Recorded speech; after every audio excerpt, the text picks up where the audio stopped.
Hello friends. Dachepalli publishers का एक नया एसएमई आईपीओ आ रहा है। तो सवाल यह है कि क्या ये एक छोटा पैकेट बड़ा धमाका है या फिर एक ऐसा रिस्क जिससे दूर रहना ही बेटर है। चलिए इसके नंबर्स में डीप डाइव करते हैं और एक सॉलिड डिसीजन लेने की कोशिश करते हैं। तो the big question is apply करें या अवॉइड। इसका जवाब हम गेसवर्क पे नहीं बल्कि सीधा कंपनी के फाइनेंशियल डेटा, उसके रिस्क्स और वैल्यूएशन के अंदर ढूंढेंगे। तो इस सवाल का जवाब ढूंढने के लिए हम 4 चीजों पे फोकस करेंगे।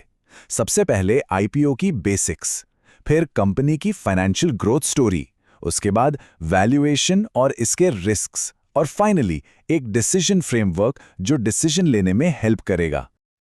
Okay, so let's start with the basics. चलिए शुरू करते हैं इस आईपीओ की डिटेल्स के साथ। ऑलराइट, तो प्राइस बैंड है 100 से 102 रुपए।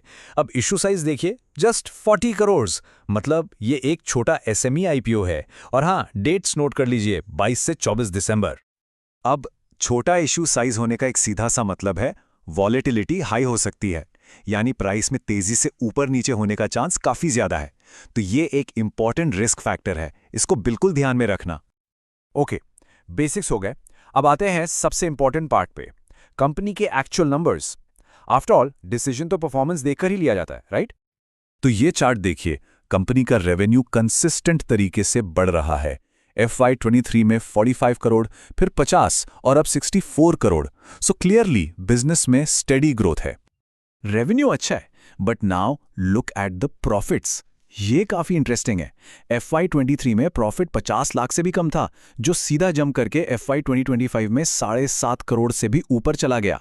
ये जो शार्प जंप है ना पिछले साल में, ये इन्वेस्टर्स के लिए एक बहुत बहुत स्ट्रांग पॉजिटिव सिग्नल है।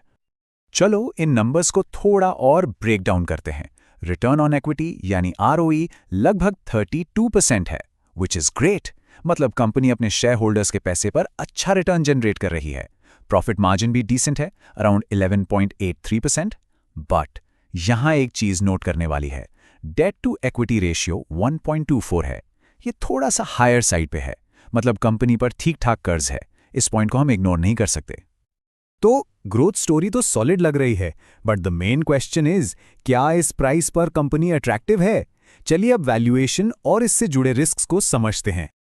सो FY25 की अर्निंग्स और अपर प्राइस बैंड को देखें तो इसका पी रेशियो निकल के आता है अराउंड 15। तो सवाल है, क्या 15 का पीई फेयर है? वेल, देखिए, अगर कंपनी ये स्ट्रॉन्ग ग्रोथ आगे भी कंटिन्यू करती है तब तो ये जस्टिफाइड लगता है। बट अगर पिछले साल का प्रॉफिट सिर्फ एक वन टाइम स्पाइक था जो सस्टेनेबल नहीं है, तब ये वैल्यूएशन डेफिनेटली अग्रेसिव लगेगी। और ऊपर से डेट और कैश फ्लो के इश्यूज इसको और रिस्की बना सकते हैं। पब्लिशिंग बिजनेस के कुछ टिपिकल फाइनेंशियल रिस्क होते हैं और यहां भी वही हैं। नंबर 1, वर्किंग कैपिटल, यानी बिजनेस चलाने के लिए पैसा फंसा रहता है बुक्स में, इन्वेंट्री में। Number 2, cash flow. ये बहुत इंपॉर्टेंट है। प्रॉफिट ऑन पेपर तो दिख रहा है, पर क्या उतना ही कैश बैंक में आ रहा है? Not necessarily. और नंबर 3, जैसा हमने पहले भी देखा, कंपनी पर मॉडरेट डेट है। ओके, सो हमने नंबर्स देख लिए, वैल्यूएशन समझ ली और रिस्क्स भी जान लिए।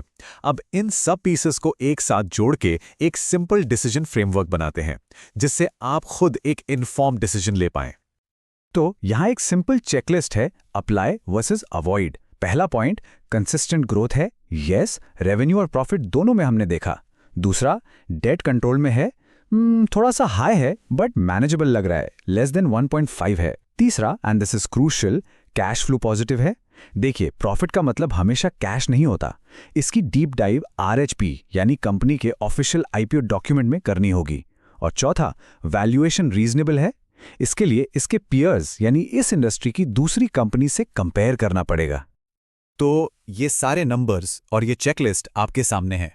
अब डिसीजन आपको लेना है। इस कंपनी की फाइनेंशियल स्टोरी देखने के बाद व्हाट्स योर कॉल, अप्लाई या अवॉइड?